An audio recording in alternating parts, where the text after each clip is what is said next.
Hello students, आज हम चर्चा करेंगे कि अरस्तु को राजनीति विज्ञान का जनक क्यों कहते हैं। प्रथम राजवैज्ञानिक के रूप में अरस्तु की मान्यता के पीछे क्या कारण है। अरस्तु प्राचीन यूनान का दार्शनिक है और यूनान में ऐसा नहीं था कि उससे पहले कोई राजनीतिक चिंतक नहीं था या राजनीतिक विषयों पर विचार विमर्श नहीं होता था। आप देख चुके हैं कि स्वयं उसका गुरु प्लेटो यूनान का बहुत बड़ा दार्शनिक था और राजनीतिक विषयों पर भी उसने व्यापक चर्चा की है। लेकिन फिर भी प्लेटो के होते हुए भी या प्लेटो से पहले भी सिनिक्स, स्टोइक्स, एपिक्यूरियंस, थिंकर्स के होते हुए भी अरस्तु को ही राजनीति विज्ञान का जनक क्यों कहते हैं। किसी विषय का पिता होना, पिता की पदवी प्राप्त करना, ये कोई सामान्य बात नहीं है। वास्तव में वो बहुत सारे कारण थे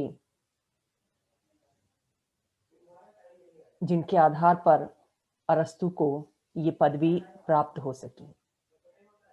वैसे तो अरस्तु अपने समय की सभी कलाओं और विज्ञानों का आधिकारिक विद्वान माना जाता है, क्योंकि उस समय आज की तरह विशेषज्ञता नहीं थी ज्ञान के क्षेत्र में।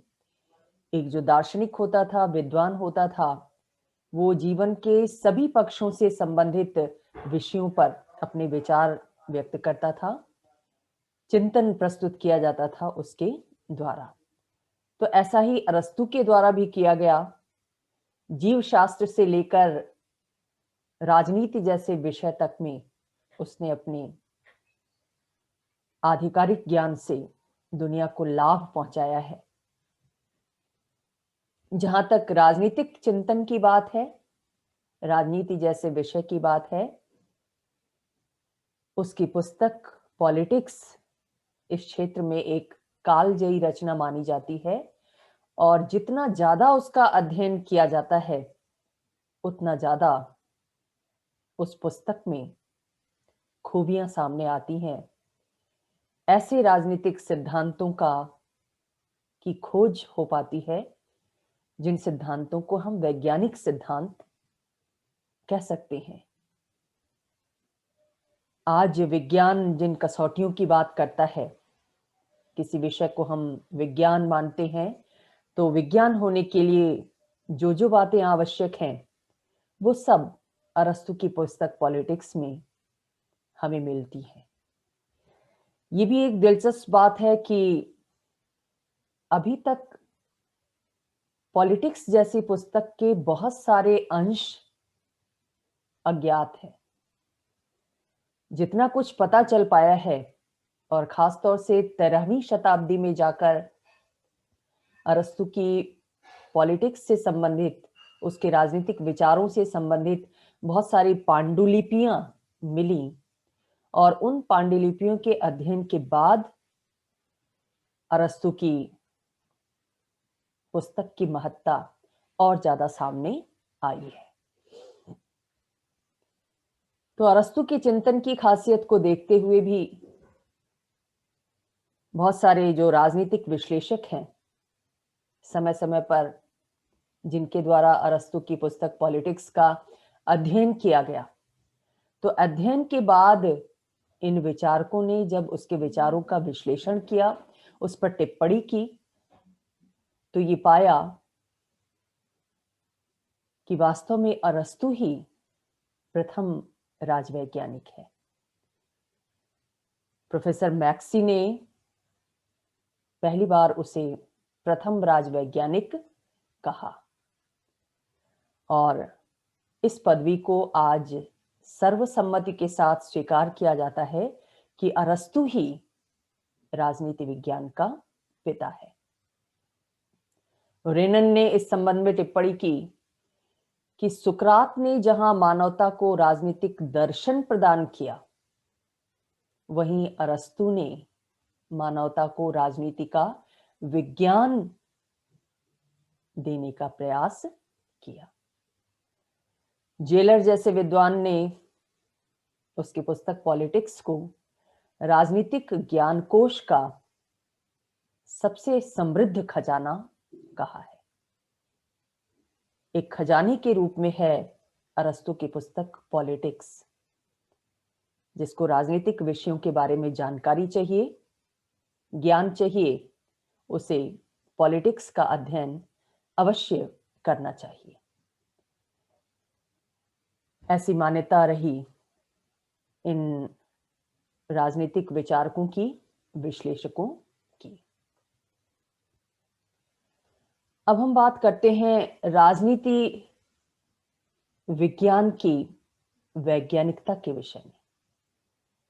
हालांकि इस विषय को विज्ञान माना जाए या ना माना जाए, ये विवादास्पद है, क्योंकि बहुत से विद्वान जहां इसको विज्ञान मानते हैं, वहीं बहुत से विद्वान ये कहते हैं कि राजनीति की विषय वस्तु ऐसी नहीं है कि इसे विज्ञान का दर्जा दिया जा सके। राजनीतिक क्षेत्र में जो मानवीय गतिविधियों का प्रमुख क्षेत्र है, उसमें निरंतर बदलाव होता रहता है। राजनीतिक क्रियाओं को अंजाम देने वाला मनुष्य है। मनुष्य के स्वभाव में बहुत ज्यादा जटिलता है, बहुत ज्यादा परिवर्तनशीलता है। उसको समझ पाना और उसके विषय में कोई ऐसा निष्कर्ष निकाल पाना जो निष्कर्ष सभी के लिए मान्य हो, दूसरे शब्दों में राजनीति के विषय में ऐसा सिद्धांत बना पाना जो सिद्धांत सर्वमान्य हो, ये बहुत मुश्किल है। क्योंकि मनुष्य की प्रकृति, मनुष्य का स्वभाव न केवल जटिल है बल्कि परिवर्तनशील भी है। और ये मनुष्य ही है जो सभी राजनीतिक क्रियाओं में भागीदार बनता है, उसको अंजाम देता है। तो ये विवाद का विषय है कि इस विषय को विज्ञान का दर्जा दिया जाए या नहीं दिया जाए। और अरस्तु के समय में भी यूनान में इस विषय को राजनीति विज्ञान ना कहकर राजनीति कहा जाता था। इसका पुराना नाम क्या है? राजनीति। राजनीति विज्ञान का नामकरण तो द्वितीय विश्व युद्ध के बाद किया गया, जब व्यवहारवादी और उत्तर व्यवहारवादी आंदोलनों के तहत इस विषय को स्पष्ट रूप से विज्ञान बनाने का प्रयास शुरू हुआ। जब इसे विज्ञान बनाने पर चर्चा चल रही थी, उससे बहुत पहले, हजारों वर्ष पहले, प्राचीन यूनान में अरस्तु ने इस विषय को मास्टर साइंस की संज्ञा दी थी। अरस्तु ने उसी समय इस विषय को विज्ञान कह दिया था, और केवल विज्ञान ही नहीं बल्कि कैसा विज्ञान? स्वामी विज्ञान, सर्वोच्च विज्ञान, जिसके नियंत्रण के अधीन अन्य सभी विज्ञान कार्य करते हैं। लेकिन व्यावहारिक दृष्टि से जो वास्तविक प्रयास किए गए इस विषय को विज्ञान बनाने के, वो सेकेंड वर्ल्ड वॉर के बाद, और केवल इस विषय को ही नहीं बल्कि सभी सामाजिक विषयों को सामाजिक विज्ञान की श्रेणी में लाने की कोशिश की गई इन आंदोलनों के माध्यम से। और इसके साथ ही कुछ कसौटियां तय की गईं, जिन कसौटियों के आधार पर किसी विषय को विज्ञान का दर्जा दिया जा सकता है या उसको विज्ञान की मान्यता प्रदान की जा सकती है। क्या कसौटियां तय की गईं? एक विषय को विज्ञान बनने के लिए क्या जरूरी है? सबसे पहली जरूरत है कि उस विषय का स्वरूप व्यवस्थित हो। जो कुछ उस विषय में अध्ययन किया जाए, ज्ञान अर्जित किया जाए, वो ज्ञान व्यवस्थित रूप में हो। व्यवस्थित ज्ञान का ही दूसरा नाम विज्ञान है।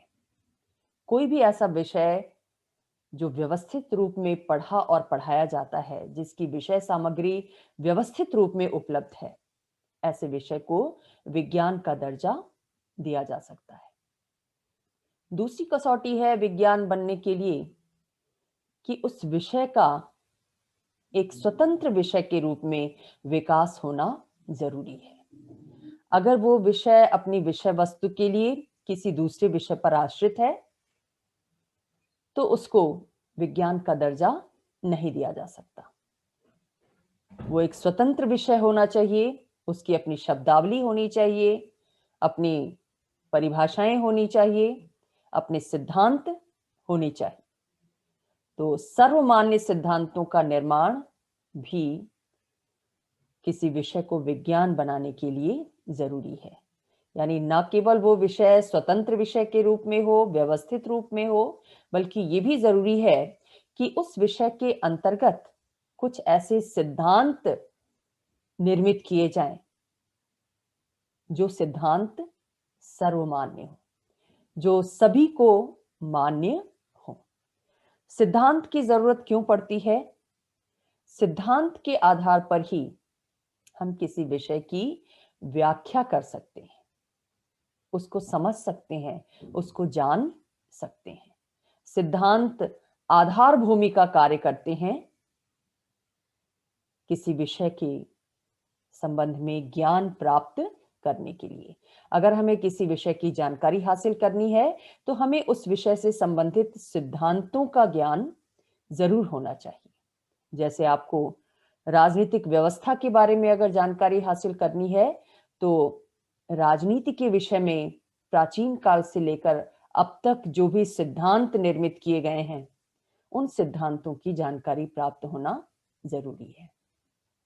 तो ये भी विज्ञान की एक कसौटी है। अब इन कसौटियों के आधार पर अगर हम अरस्तु के चिंतन का, उसकी पुस्तक का मूल्यांकन करते हैं, तो हम ये पाते हैं कि अरस्तु न केवल प्रथम राजनीतिक दार्शनिक है, बल्कि वो प्रथम वैज्ञानिक दार्शनिक है, राजवैज्ञानिक है। प्रथम दार्शनिक तो कई बार प्लेटो को भी कहा जाता है कि राजनीतिक दर्शन की शुरुआत उसके माध्यम से हुई थी, लेकिन उस दर्शन को विज्ञान के रूप में परिवर्तित करने का श्रेय सिर्फ और सिर्फ अरस्तु को ही प्रदान किया जाता है। तो अब हम ये देखेंगे कि अरस्तु के चिंतन में और उसकी अध्ययन प्रणाली में कौन सी ऐसी विशेषताएं हैं जिसके आधार पर उसे राजनीति विज्ञान का पिता होने का श्रेय दिया जाता है। तो सबसे पहले हम ये देखते हैं कि अरस्तु ने ही राजनीति जैसे विषय को एक स्वतंत्र विषय का रूप प्रदान किया। यानी अरस्तु से पहले राजनीति एक स्वतंत्र विषय के रूप में नहीं थी। राजनीति किस पर आश्रित थी? नीति विज्ञान पर आश्रित थी, नीति शास्त्र से संबंधित थी। अरस्तु के गुरु प्लेटो ने जो कुछ रिपब्लिक में कहा, जिस आदर्श राज्य की बात कही, वो आदर्श राज्य नैतिक मूल्यों पर आधारित है, यानी नीति शास्त्र पर आधारित है। दार्शनिक शासक के लिए कौन सा गुण उसने अनिवार्य बताया? विवेक गुण, सद्गुण। सद्गुण युक्त ज्ञान पर आधारित शासन की बात वो करता है। ऐसा शासक जो सामाजिक जीवन की, सार्वजनिक जीवन की बुराइयों से मुक्त हो, उन तत्वों से मुक्त होकर कार्य करे जो उसके कर्तव्य पथ में बाधक हैं। संपत्ति और परिवार का मोह, इनका त्याग करने की बात प्लेटो के द्वारा कही गई। ये विषय ऐसे हैं जिनका संबंध नीति शास्त्र से ज्यादा है, क्योंकि नीति शास्त्र के अंतर्गत ही हम नैतिक मूल्यों की बात करते हैं। और जब प्लेटो शासक के लिए भी नैतिक मूल्यों की बात करता है तो स्पष्ट रूप से उसका राजनीतिक दर्शन नीति शास्त्र के साथ संबद्ध हो जाता है। अरस्तु के चिंतन में आकर राजनीतिक दर्शन एक स्वतंत्र विषय का रूप ले पाता है, क्योंकि अरस्तु ने राजनीति को नीति शास्त्र से पृथक करके एक स्वतंत्र अनुशासन के रूप में स्थापित किया और उसे सर्वोच्च विज्ञान की संज्ञा प्रदान की। अरस्तु की दृष्टि में नीति शास्त्र व्यक्तिगत भलाई का शास्त्र है। सार्वजनिक जीवन में नीति शास्त्र के नियमों को लागू करना व्यावहारिक नहीं हो सकता। व्यक्तिगत जीवन के उत्थान के लिए तो नीति शास्त्र उपयोगी है, इसलिए वो व्यक्तिगत भलाई का शास्त्र उसे कहता है। अर्थशास्त्र को वो घरेलू भलाई का शास्त्र कहता है, यानी घरेलू जीवन में सुव्यवस्था के लिए अर्थशास्त्र की जानकारी होना जरूरी है, ऐसा अरस्तु का मानना था। और राजनीति विज्ञान को वो कैसा विषय मानता है? संपूर्ण मानव समाज के कल्याण का प्रतिपादन करने वाला सर्वोच्च विज्ञान मानता है। राजनीति का संबंध सभी से है, सभी की भलाई से है, सिर्फ व्यक्तिगत भलाई या घरेलू भलाई से नहीं, बल्कि राज्य में जितने भी लोग रहते हैं, जितने भी वर्ग रहते हैं, जितने भी समुदाय रहते हैं, सभी की भलाई के लिए कार्य करता है राजनीति शास्त्र जैसा विषय। इसलिए अरस्तु सलाह देता है राजनेताओं को कि उन्हें ऐसे नीति निर्माण के कार्य में संलग्न होना चाहिए जिस नीति से सबकी भलाई संभव होती हो।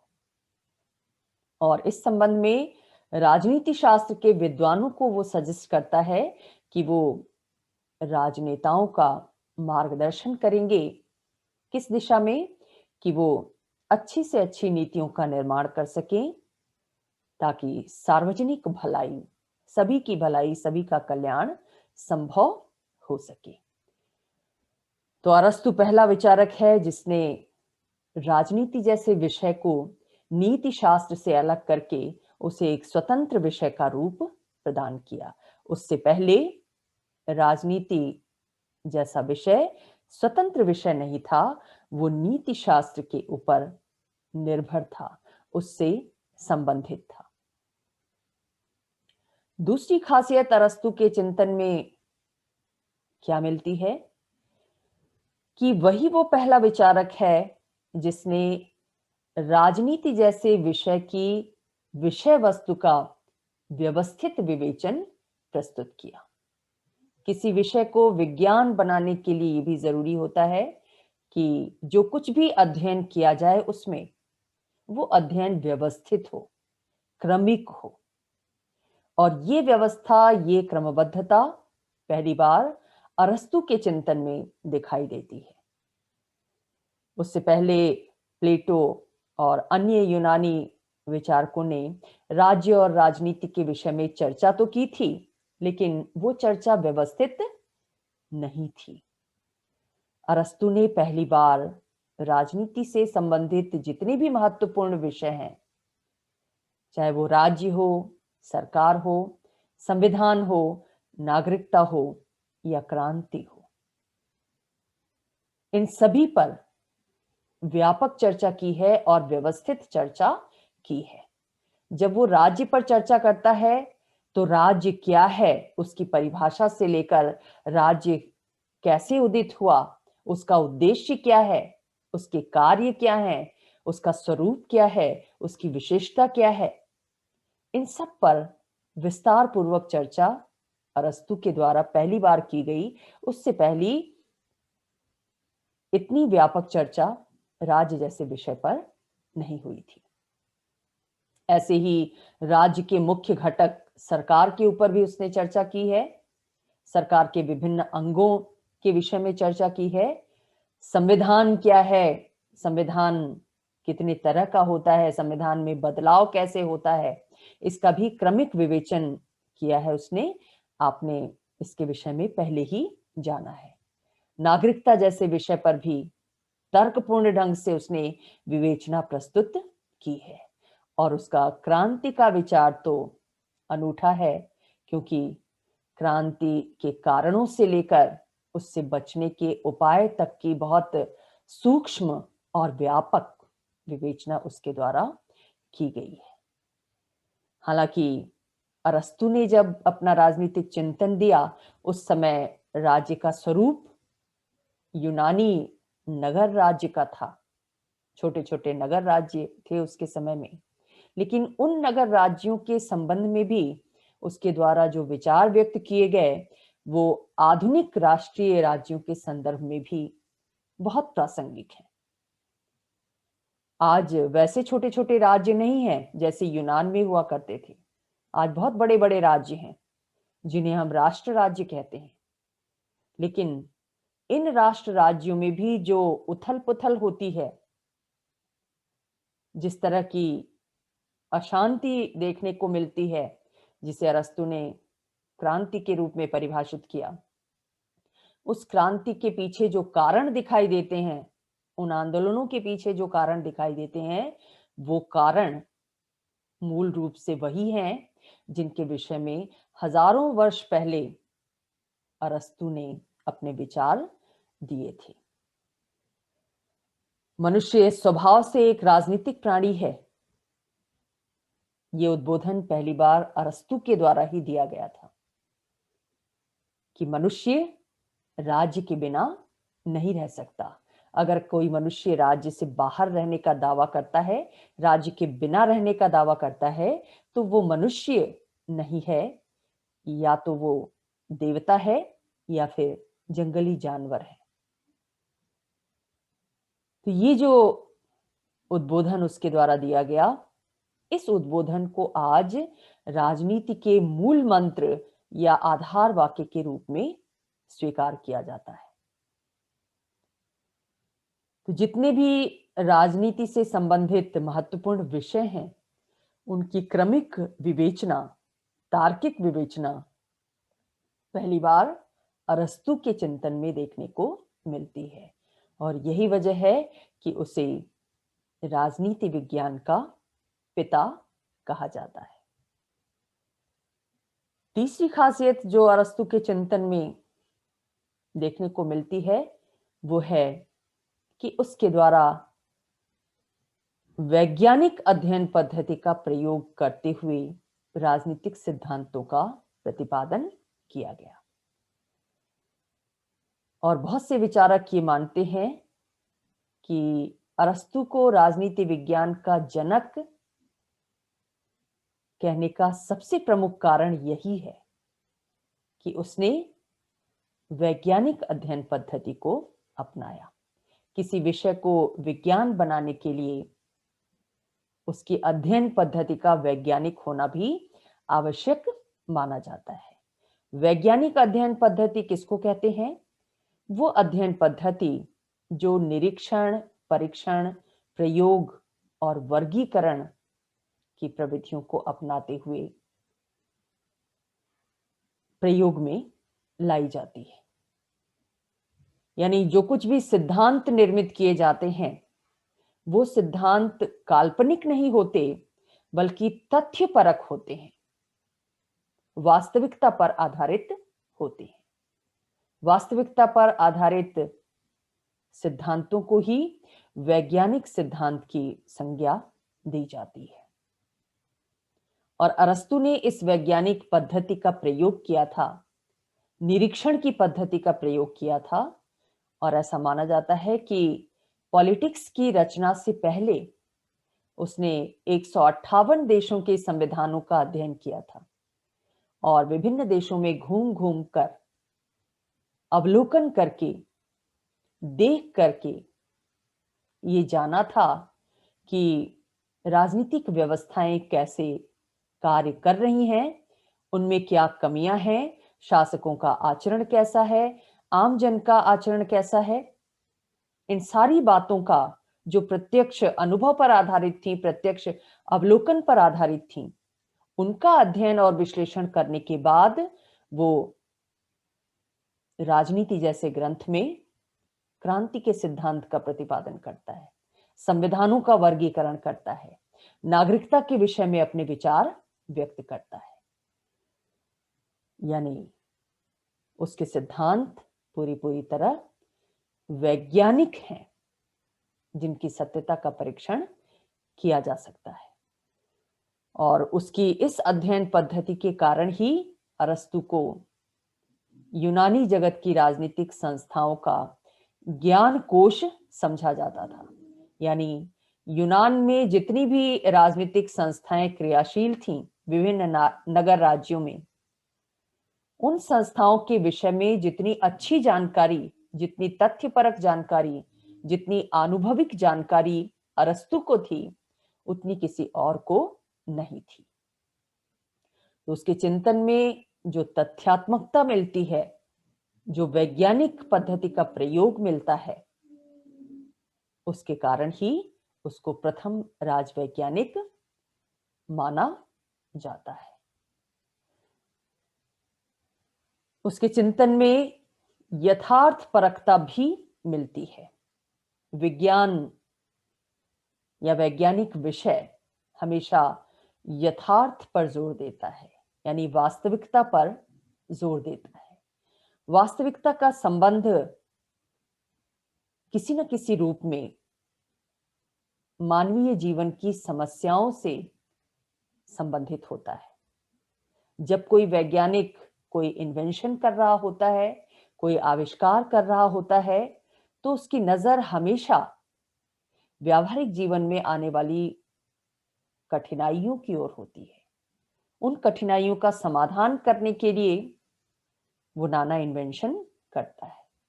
आपने कभी सोचा है कि मोबाइल का आविष्कार जब किया गया, जब मोबाइल टेक्निक इजाद की गई, तो उस समय क्या इजाद करने वाले वैज्ञानिक के मन में व्यक्तिगत हित का भाव रहा होगा?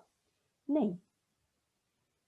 हमेशा जब भी नई टेक्नोलॉजी डेवलप की जाती है, कोई नया वैज्ञानिक आविष्कार होता है, तो उसकी निगाह पूरे समाज को सुविधा प्रदान करने पर होती है। मोबाइल से पूरे समाज को कितनी सुविधा मिली, कनेक्टिविटी कितनी बढ़ गई, इसका अंदाजा आप लगा सकते हैं।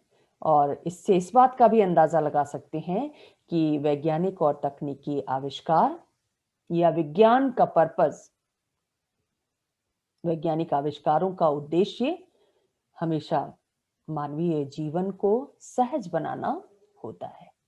तो वैसे ही जो राजवैज्ञानिक है, उसका भी पर्पस क्या होता है? राजनीतिक जीवन में जो समस्याएं हैं, सार्वजनिक जीवन में जो समस्याएं हैं, उन समस्याओं को दूर किया जाए और मनुष्य के जीवन को सहज सरल बनाया जाए, उसकी जीवन शैली को समुन्नत बनाया जाए। तो इस बात को ध्यान में रखकर यथार्थपरक दृष्टिकोण पहली बार अपनाया गया अरस्तु के द्वारा। उसने जो भी राजनीतिक सिद्धांत प्रस्तुत किए, किस लिए प्रस्तुत किए? क्योंकि यूनान में रहते रहते उसने अनुभव किया था कि वहां के सार्वजनिक जीवन में बहुत सारी बुराइयां हैं, बहुत सारी कठिनाइयां हैं। इन कठिनाइयों को प्लेटो ने भी देखा था, लेकिन प्लेटो ने उनका समाधान किस रूप में दिया? आदर्श दार्शनिक राजा के रूप में। वो दार्शनिक राजा जो काल्पनिक ज्यादा है, व्यवहारिक नहीं है। दार्शनिक राजा की प्राप्ति व्यवहार में संभव नहीं थी, क्योंकि व्यक्ति के लिए इतनी उच्च स्थिति तक पहुंचना आसान नहीं था कि वो पहले तो 50 वर्ष तक शिक्षा प्राप्त करे, उसके बाद उसे उसकी व्यक्तिगत संपत्ति से वंचित कर दिया जाए, उसे परिवार बसाने से वंचित कर दिया जाए। तो इतना त्यागमय जीवन जीना किसी भी मनुष्य के लिए स्वाभाविक नहीं है।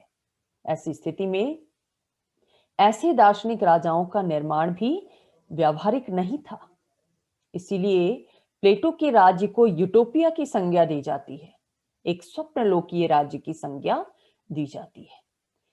उसका जो शिष्य अरस्तु था, उसने राज्य की बुराइयों को दूर करने के लिए, सार्वजनिक जीवन की समस्याओं के समाधान के लिए व्यावहारिक समाधान दिया। व्यावहारिक समाधान क्या था?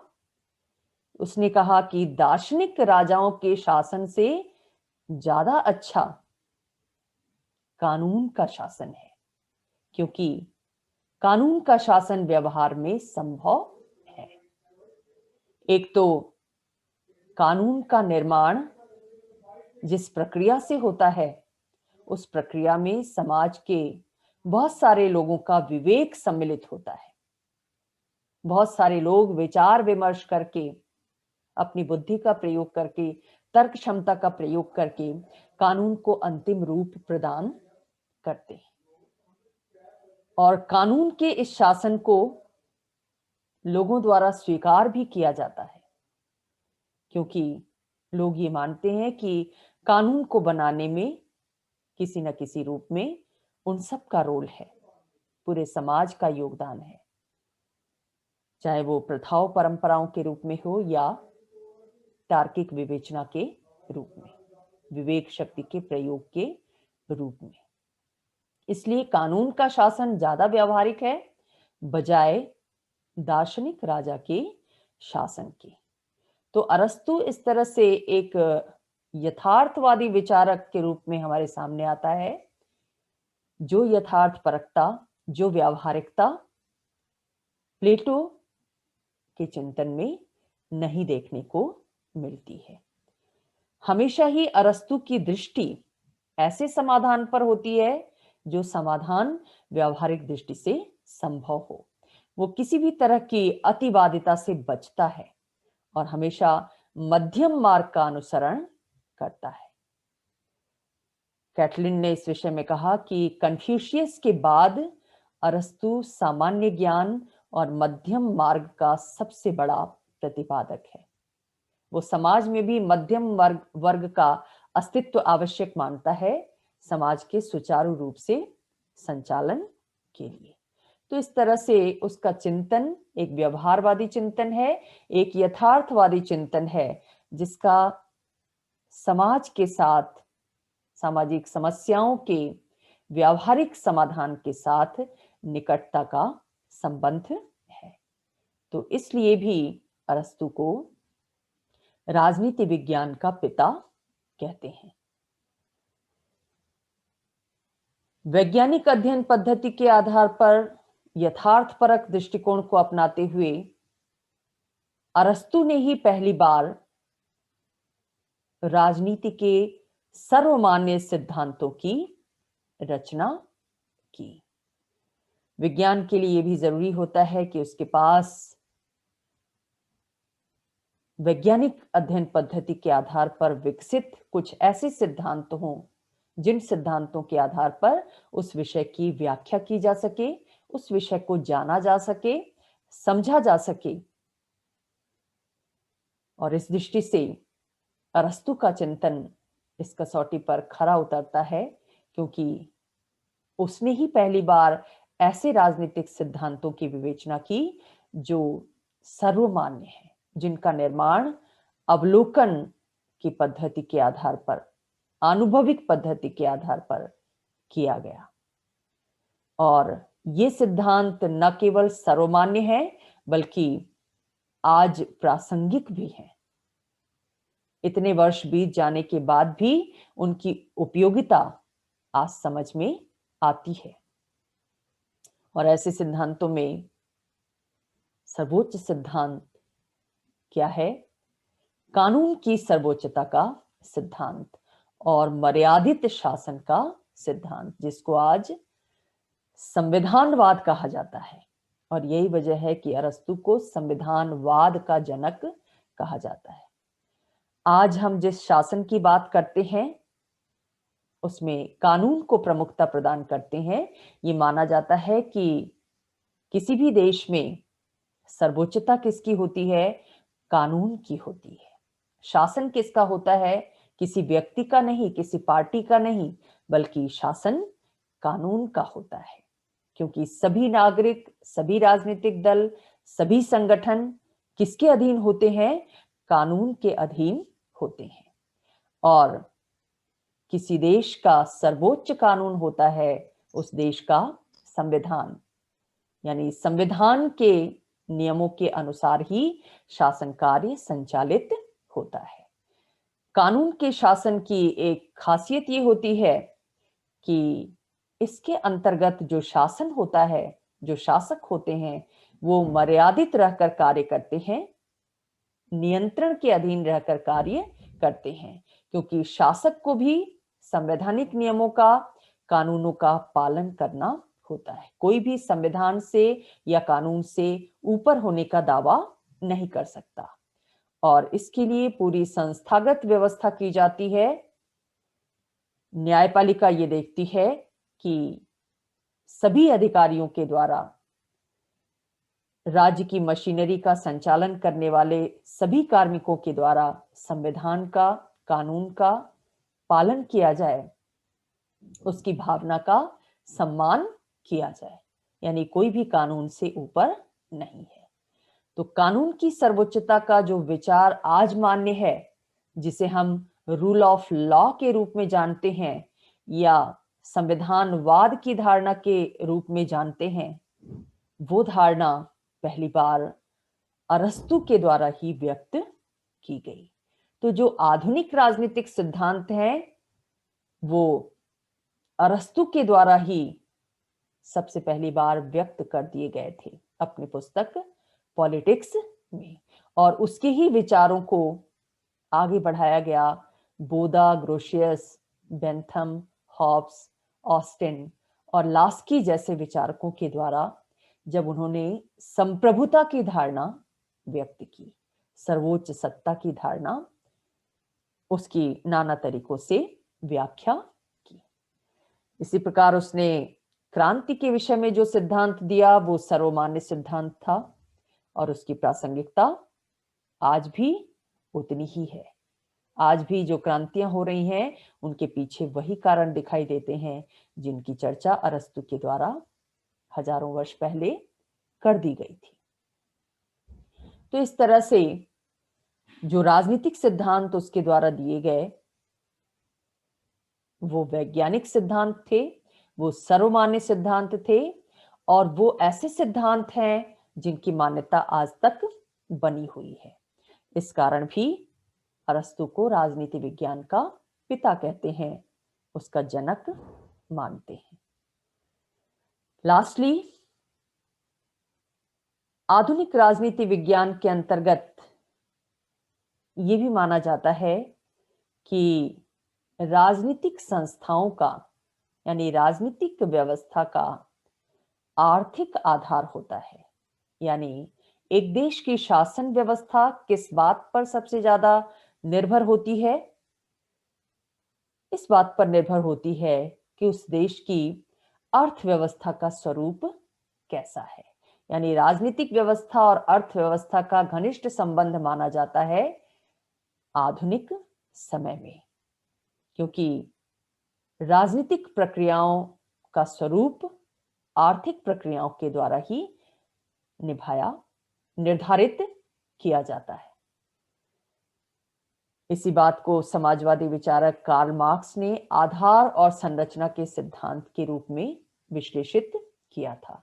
उसने कहा अर्थव्यवस्था आधार है और राजनीतिक व्यवस्था संरचना है।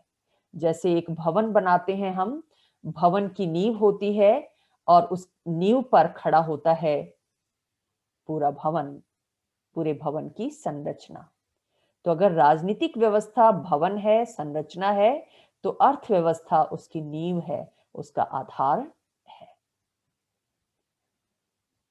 समसामयिक दौर में जब हम उदारीकरण के युग में जी रहे हैं, नव उदारवादी युग में जी रहे हैं, जिसमें अर्थव्यवस्था पर बहुत ज्यादा जोर दिया जा रहा है, आर्थिक विकास पर बहुत ज्यादा जोर दिया जा रहा है, इस दौर में अर्थव्यवस्था के साथ राजनीतिक व्यवस्था का संबंध और भी ज्यादा घनिष्ठ हो गया है।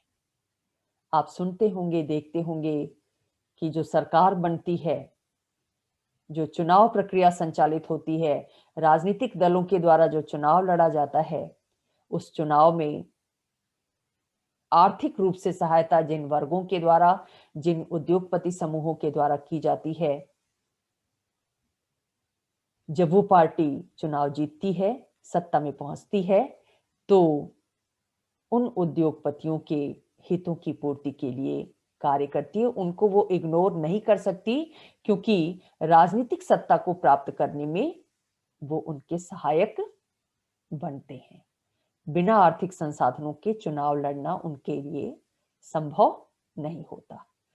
तो राजनीतिक व्यवस्था और अर्थव्यवस्था का ये घनिष्ठ संबंध हर स्तर पर दिखाई देता है, राजनीतिक प्रक्रियाओं से लेकर राजनीतिक घटनाओं तक और नीति निर्माण तक, निर्णय निर्माण तक, जो राजनीतिक व्यवस्था का मुख्य कार्य है। अगर इस दृष्टि से हम अरस्तु के चिंतन पर विचार करें, तो हम ये पाते हैं कि अरस्तु के चिंतन में पहली बार इस आधारभूत तथ्य का प्रतिपादन किया गया कि एक समाज में संपत्ति का जो लक्ष्य होता है, उसको अर्जित करने का जो तरीका होता है और उसका वितरण जिस तरीके से होता है, उसी के आधार पर उस देश की शासन व्यवस्था का स्वरूप निर्धारित होता है। अरस्तु ने कहा ना कि नागरिकता का अधिकार उनको मिलना चाहिए जो सक्रिय रूप से राजनीतिक व्यवस्था में भागीदार बने। तो जो लोग केवल अर्थोपार्जन के कार्य में संलग्न है, उत्पादन कार्य में संलग्न है, व्यापारी, किसान, शिल्पी, उनको नागरिकता का अधिकार नहीं दिया जा सकता, क्योंकि उनके पास इतना अवकाश ही नहीं है कि वो अपनी राजनीतिक सक्रियता जारी रख सके। वो इस योग्य नहीं है, उनके अंदर अपनी बुद्धि, अपनी योग्यता को विकसित करने का अवकाश नहीं मिल पाता। उत्पादन कार्यों में व्यस्त रहने के कारण, आर्थिक संसाधनों को जुटाने में व्यस्त रहने के कारण, इसलिए आर्थिक कारक उन्हें राजनीतिक सहभागिता से वंचित करते हैं। ये कनेक्शन अर्थव्यवस्था और राजनीतिक प्रक्रिया का ये संबंध पहली बार अरस्तु के द्वारा प्रतिपादित किया गया। यही नहीं, जब वो क्रांति के मूल कारण की चर्चा करता है, तो वो कहता है कि हर व्यवस्था में क्रांति मूलतः विषमता के कारण होती है। आर्थिक विषमता उसका महत्वपूर्ण पहलू है। यानी समाज में संपन्न और निर्धन वर्ग के बीच जब खाई बढ़ती है, जब संघर्ष उदित होता है, हितों का संघर्ष होता है, कई बार धनी वर्ग असंतुष्ट होता है कि उसके धन का, उसकी योग्यता का सम्मान नहीं हो रहा, तब वो विद्रोही बन जाता है। और निर्धन वर्ग इसलिए विद्रोही बनता है क्योंकि उससे लगता है कि यद्यपि वो भी मनुष्य है, लेकिन मनुष्य जीवन जीने लायक परिस्थितियां उसे उपलब्ध नहीं है, क्योंकि समाज के संसाधनों पर, आर्थिक संसाधनों पर थोड़े से लोगों का अधिकार है। तो ये भी आर्थिक कारण है जो राजनीतिक प्रक्रिया, राजनीतिक घटना यानी क्रांति को प्रेरित करता है।